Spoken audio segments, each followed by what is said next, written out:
ఏబీతో లెవెల్కి సంబంధించిన వార్తలు ఇక ఈనాడు విషయానికి వస్తే సో ఇప్పటికే మనం ఎమ్మెల్యే పనర్త వేటి గురించి మాట్లాడుకున్నాం. ఇక నేతన్నలకు రుణమాఫీ బతుకమ్మ చీరల స్థానంలో ఎస్హెచ్జి సెల్ఫ్ హెల్ప్ గ్రూప్స్ ఏవైతే ఉన్నాయో మహిళలకి ఉచిత చీరల పథకం అంట. సీఎం రేవంత్ రెడ్డి వెల్లడి. మంత్రి తుమ్మలతో కలిసి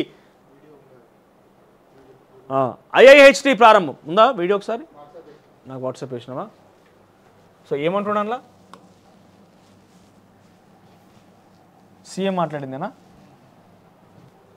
ఏమంటున్నాడు?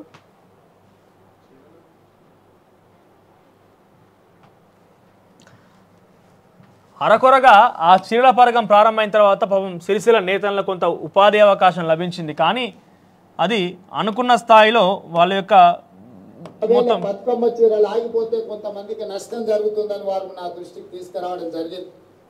బతుకమ్మ చీరలు కట్టుకునేంత క్వాలిటీ కానీ దాని మీద పెట్టాల్సినంత పెట్టుబడి పెట్టలేదు.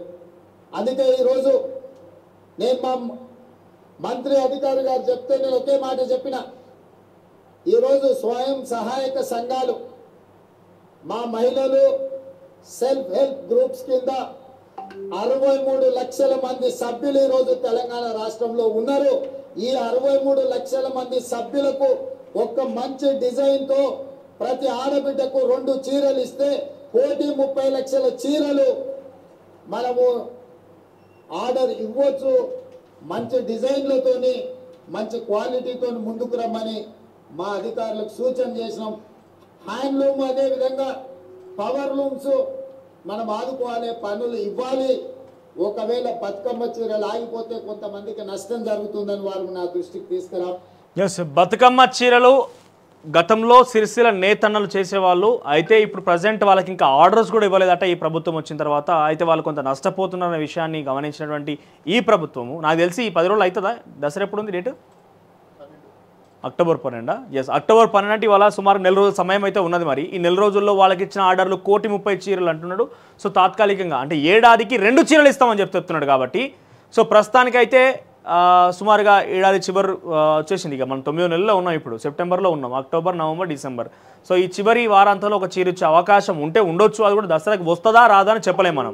సో ఇంకా ఆర్డర్లు అయితే ఇవ్వలేదు, నేతలకైతే ఆర్డర్లు అయితే వెళ్ళలేదు. సో డిజైన్ తయారు చేసుకురమని అధికారులకు ఆదేశించినట్టు అధికారులు డిజైన్ తయారు చేసుకొచ్చే వరకు 1 నెల రోజులు పడుతుంది. సో నాకు తెలిసి దసరాకి ఇవ్వకపోవచ్చు. సో దసరాకి ఈసారి చీర లేకపోవచ్చు. నాకు తెలిసి తెలంగాణ ఆడబిడ్డలు ఎవరు కూడా చీర కావాలనో ఇంకేది కావాలనో ప్రభుత్వం దగ్గర నుంచి ఆశిస్తలేరు.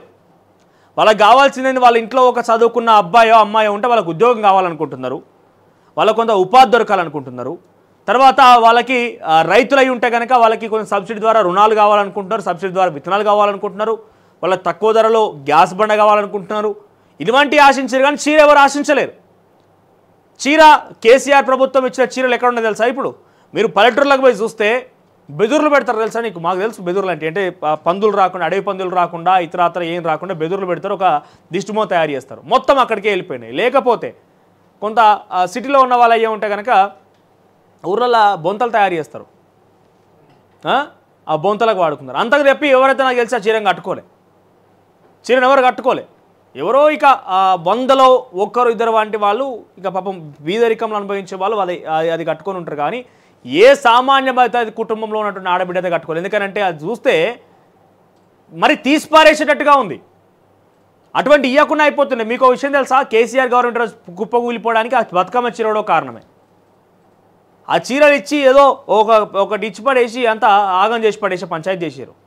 సో కొంత నేతలకు ఆర్డర్ చేయబోతున్నట్టు ఈ ప్రభుత్వం మరి నిజం అవుతుందా కాదా చూడాలేమో. కానీ మొత్తమే నేతలకైతే ఆర్డర్ చేయబోతున్నట్టుగా ముఖ్యమంత్రి రేవంత్ రెడ్డి చెప్పుకొస్తున్నాడు. సో ఏమంటున్నాడు ఇక్కడ? రాష్ట్రంలోని చేనేత కార్మికులకు 30 కోట్ల రుణాలను కూడా మాఫీ చేస్తామని ముఖ్యమంత్రి రేవంత్ రెడ్డి ప్రకటించారు.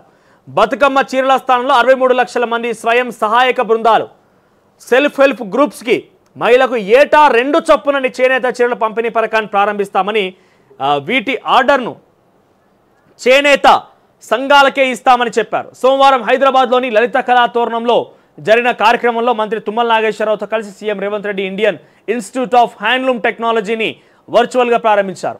ఐఐహెచ్టికి కొండా లక్ష్మణ్ బాపూజీ పేరు పెడుతున్నట్టుగా సీఎం వెల్లడించారు. చేనేత సహకార సంఘాలకు త్వరలోనే ఎన్నికలు నిర్వహిస్తామన్నారు. రాజకీయాలకు అతీతంగా ఆదుకుంటున్నాం. గత ప్రభుత్వ హయాంలో హంగు ఆర్భాటాలు, సినీతారుల తలుకు బెలుకులు తప్ప నేతల రాత మారలేదు.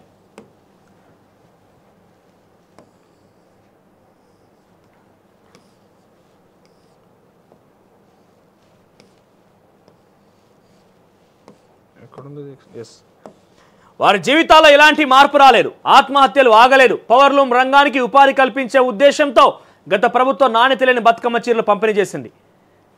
ఇక బకాయిలను చెల్లించకుండా ఆలస్యం చేసింది. కానీ మేము ఆ చీరలు బకాయిలు చెల్లించి రాజకీయాలకు అతీతంగా సిరిసిల్ల కార్మికులను ఆదుకున్నాం.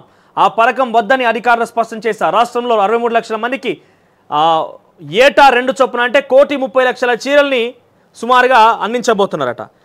ఇక ఏడాదికి దాదాపు 1,30,00,000 చీరల ఆర్డర్లు నేతన్నలకు ఇవ్వనున్నాం. కొడంగల్ నియోజకవర్గంలో నేతన్నలకు నాకు మంచి సంబంధాలు ఉన్నాయి. వారి వల్ల నేను ఎమ్మెల్యే గెలిచి సీఎం అయ్యా. అధునాతన పరిశోధన అవకాశం, రైతన్నలు నేతన్నలకు ప్రాధాన్యం అంటున్నారు తుమ్మల.